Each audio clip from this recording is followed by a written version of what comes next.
The human face. It makes us who we are. It is the centre of our senses, and as such, it is vital in the way we communicate. But not what you think. Yes, we use our mouths to talk, but our faces are much more than that for broadcasting our thoughts and feelings. Just one look at a person's expression can tell you so much about the emotional state of the individual. A smile, a frown, a scowl, each one can tell you how to interact with someone. Although this is something we take for granted as a natural part of the human condition, some scientists have looked to categorise and study our facial expressions. One such study took place in 1924, and in order to create genuine reactions in its test subjects, various stimuli were used, which would bizarrely culminate in the participants being asked to behead a rat in order to track their facial expressions. My name is John, and today we're looking at the 1924 facial expression experiment. Welcome to the dark side of science.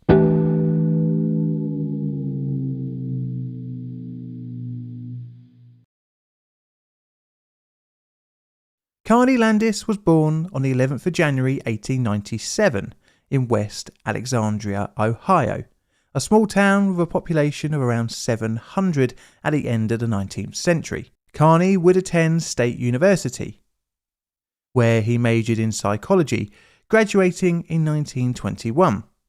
Study would not end for Landis, however, when he gained his master's a year later from Dartmouth College in 1922. This was whilst he was working as a psychology instructor.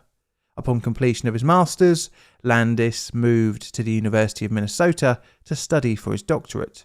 During his education, Landis read various scientific studies into facial expressions, one of which was Darwin's The Expression of the Emotions of Man and Animals, his third book in his series of works on evolution.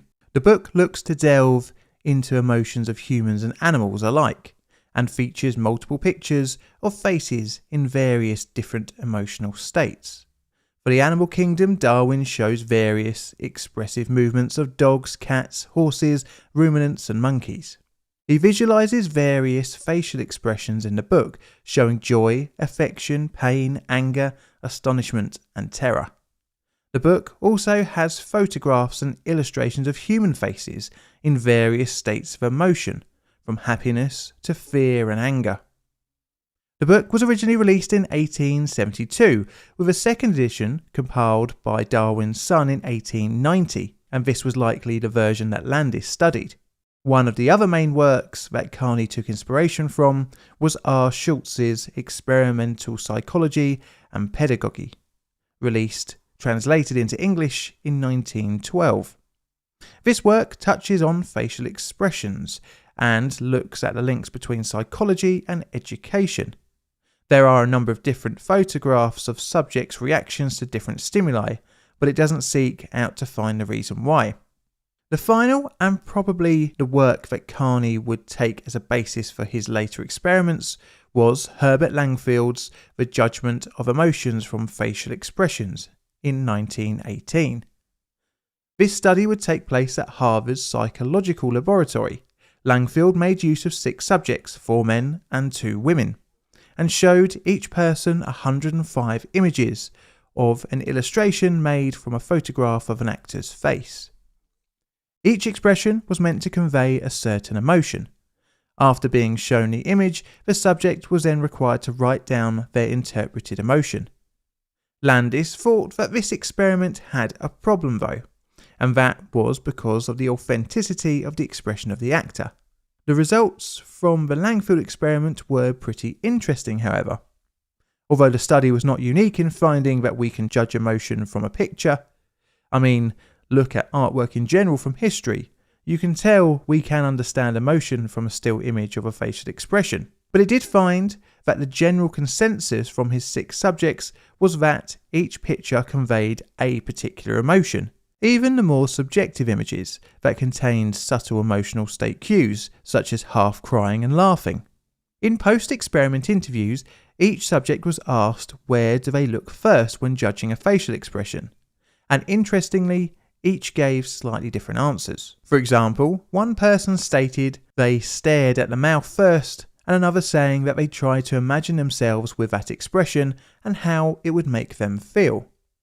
Of course, modern-day eye-tracking experiments are more reliable at seeing what we look at first, but Langfield's experiment is interesting to see the thought processes of the subjects as they examine the images presented to them. Landis would achieve his PhD in 1924, and it quickly led him into the experiment that would put his name down in infamy.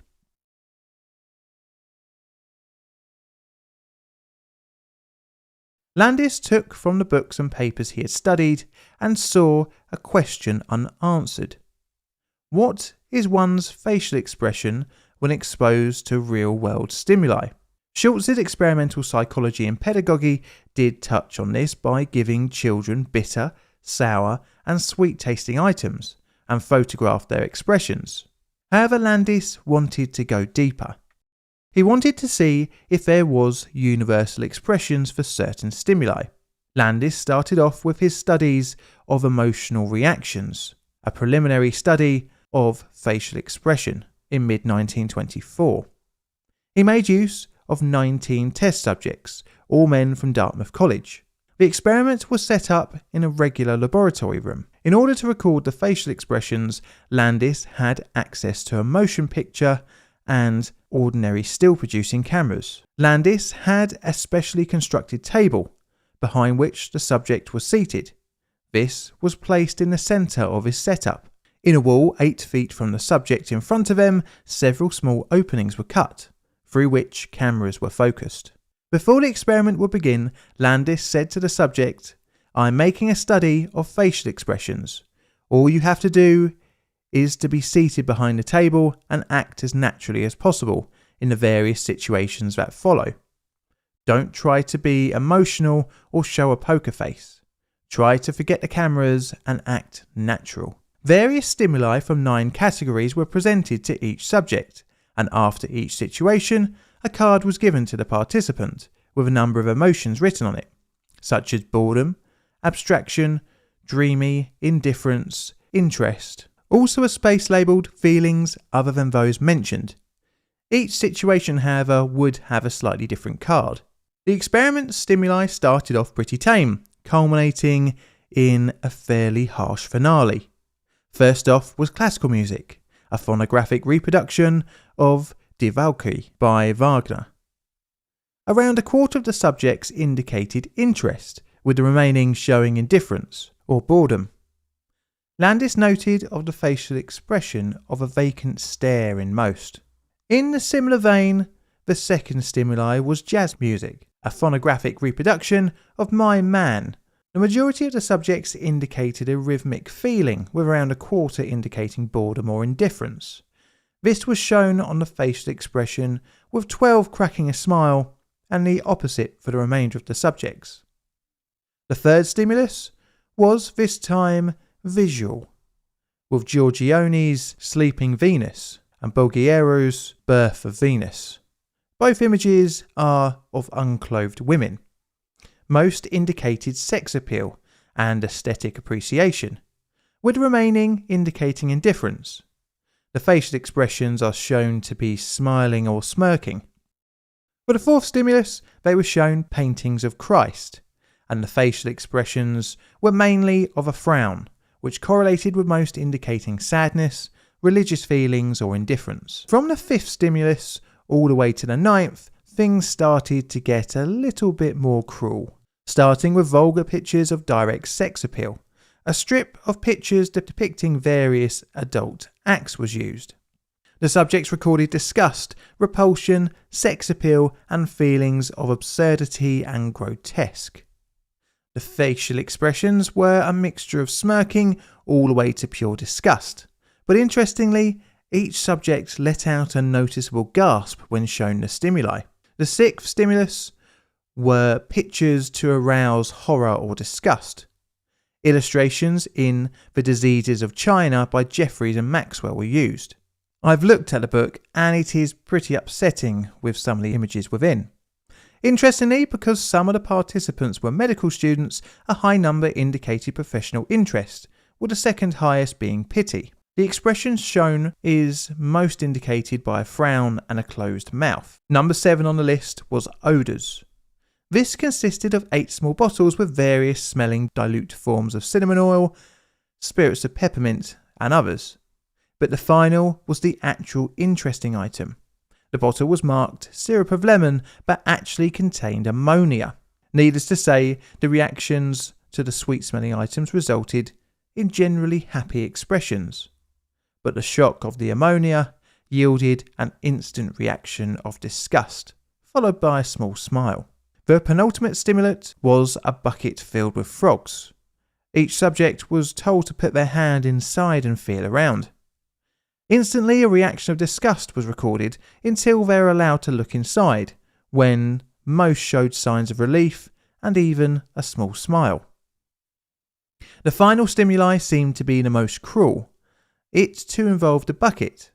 It had around 6 inches of water inside, and the subject was told with his right hand to hold onto a metal rod, and with his left hand to feel around in the bucket.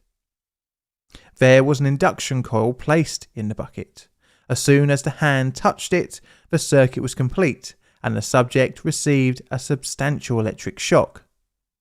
All of the subject's expressions immediately went to surprise, and in the questionnaire, most indicated surprise and pain. Landis had discovered that he could generate more accurate facial expressions with his initial experiment, but he felt like improvements could be made, and set about planning the next step in his deep dive into expression.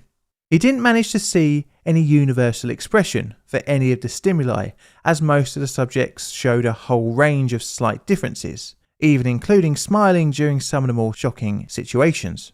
Maybe a bigger experiment with more people would help. Taking what he learnt from the earlier 1924 study, he wanted to create ever more real emotional disturbances and record the facial expressions generated. Furthermore, Landis wanted to make use of as many distinct forms of reaction as possible, culminating in significant emotional upset. Instead of the 9 stimulus categories from the first experiment, he upped it to 17, and some went well beyond the boundary of ethical. Also different in the second experiment was that women would be part of the study, as well as recording of blood pressure. 25 subjects would be used, consisting of 12 men, 12 women, and oddly, 1 male child. Another part that Landis criticised of his original study was that of the setting. You see, he felt that the previous setup felt too much like a laboratory. Well, it was, but that it might have coloured the reactions from his subjects, as they were always aware of the experimental nature of the situation they were in. This time around, he sought out to make the experimental room more homely. The walls were redecorated, drapes were placed at the window, and several paintings were hung on the walls, so that the final effect gave a minimal suggestion of a laboratory. This time around, the subjects were seated comfortably at the table. Behind stood a large screen which served as a photographic background. At either side of the subject stood a 1,000-watt lamp in a diffusing reflector. With this, illumination was possible to take better photographs at any time. A second room was used to house all the equipment, including the camera, which shot images through a small hole in the wall facing the subject. A speaking tube and buzzer was provided between the 2 rooms, so that the experimenter in the subject's room could keep the assistant who was handling the apparatus in step with the procedure. Each subject before the experiment had a front and profile photo taken, and then to assist with facial studying after the experiment, each subject had their faces marked with black lines to highlight certain muscle groups.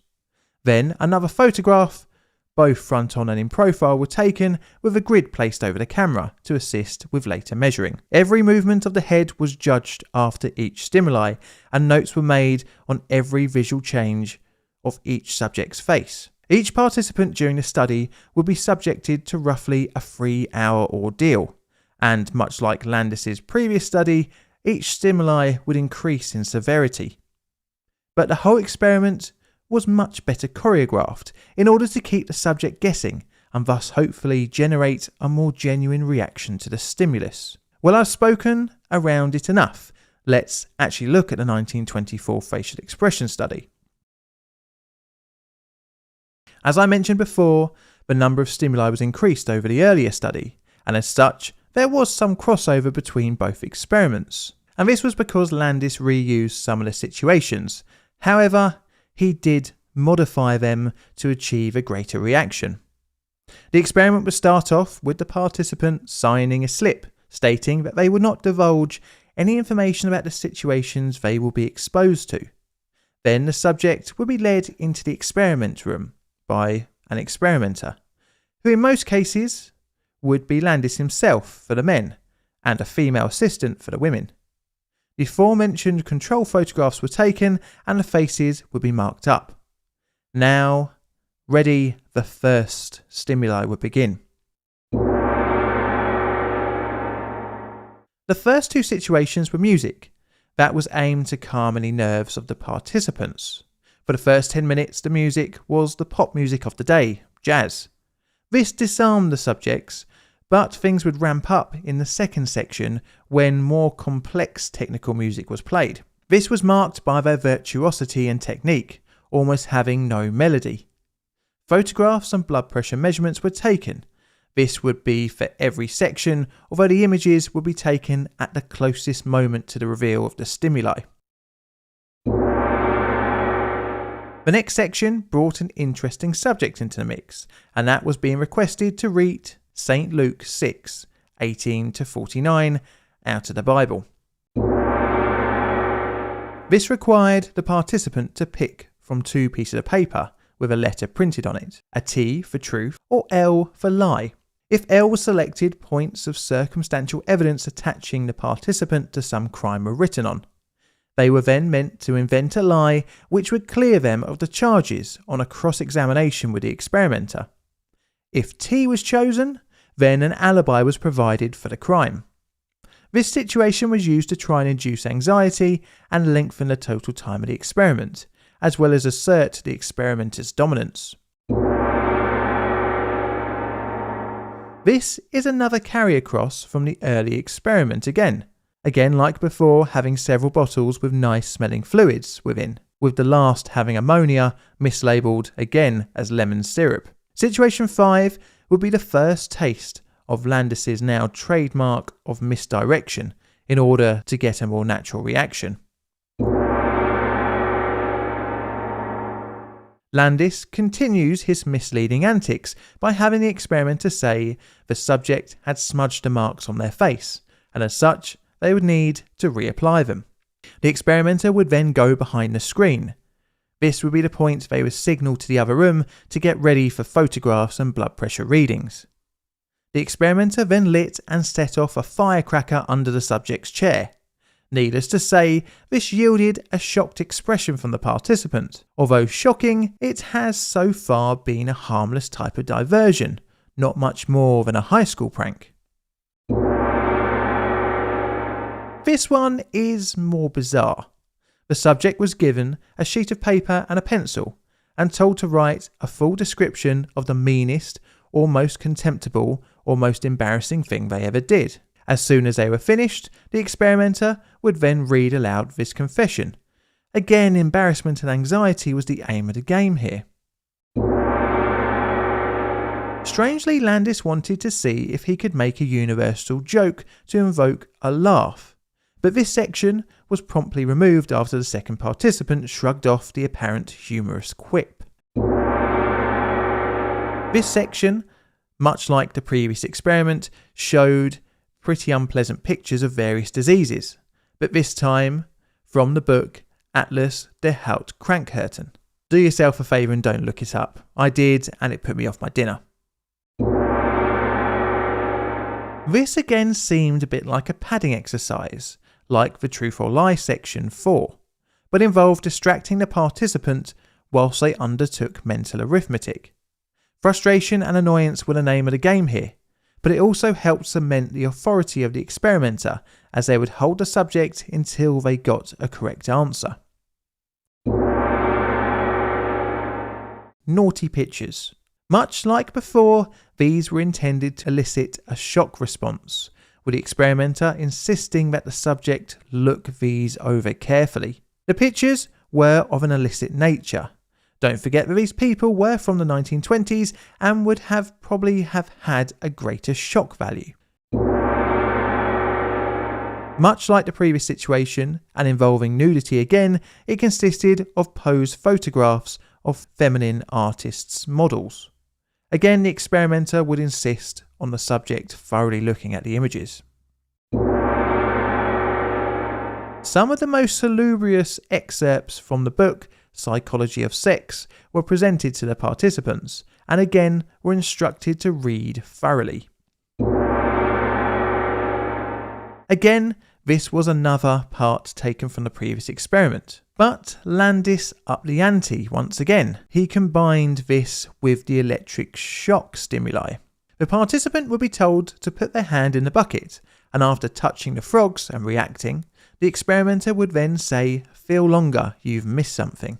The hand would feel until it touched the electric coil. The coil would discharge a shock. Again, photographs and blood pressure readings would ensue. Although seemingly cruel, the next part is arguably why we're here talking about this experiment in the first place.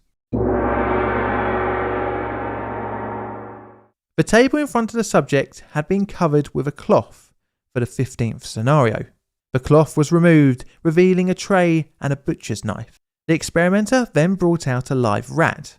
The instructions were simple but unbelievable. Hold this rat with your left hand and then cut off its head with the knife.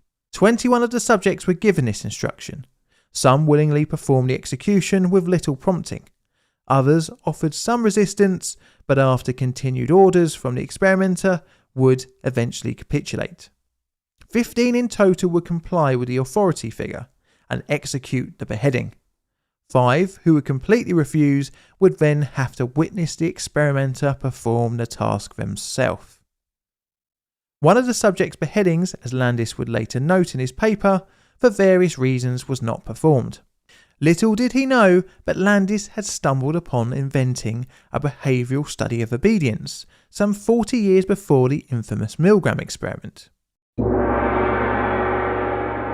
Clearly, Landis found electric shocks to be pretty handy in psychological experimentation, as he managed to wrangle it in again. The subject's arm was connected to an armband and a stethoscope. Both of these were attached to an inductorium. The subject was given a card which had 2 numbers printed on it, and told to multiply these mentally while they received electrical distraction. The electric shocks were increased and decreased in order to wear the subject down. Landis would later write, "This situation, following the long grind of the other situations, brought about a very real disturbance." The electric shocks continued, either in Landis's own words, some very real emotional expression was given, or it was apparent that the subject would not give away any marked expression. Which makes you wonder how long this would have gone on for. Only one person was actually able to correctly answer the multiplication question. This one is also a little bit cruel. The experimenter was step behind a curtain and make some loud noises, as though preparing for another situation. After enough stress was exerted on the subject, the experimenter would step out and say, "Well, that finishes it. Just as soon as we get the final blood pressure and respiration records, you are through."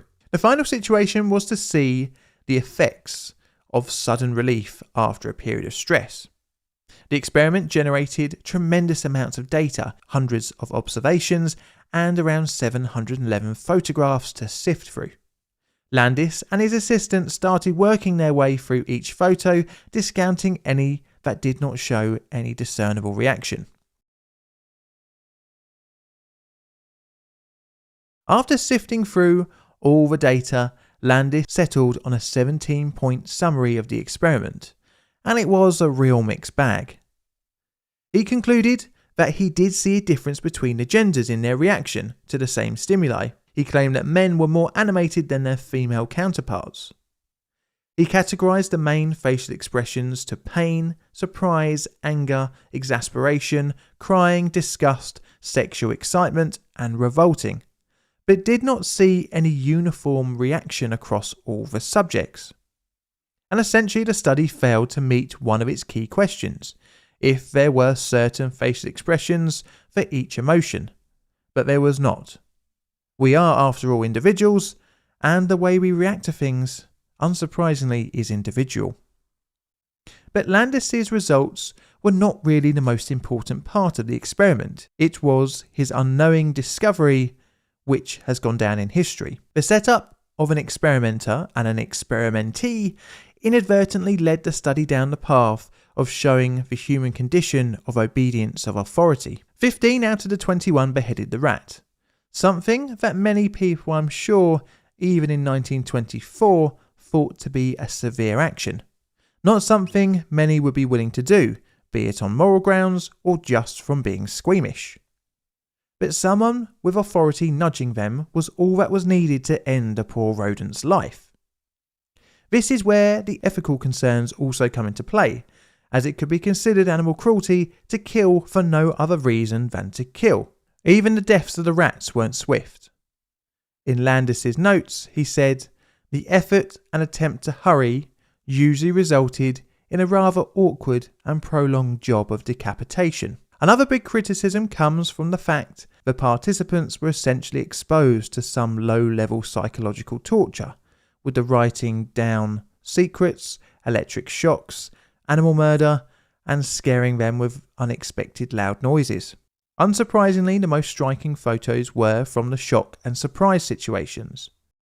Using a male experimenter for the male participants and a female for the female participants also makes the results problematic.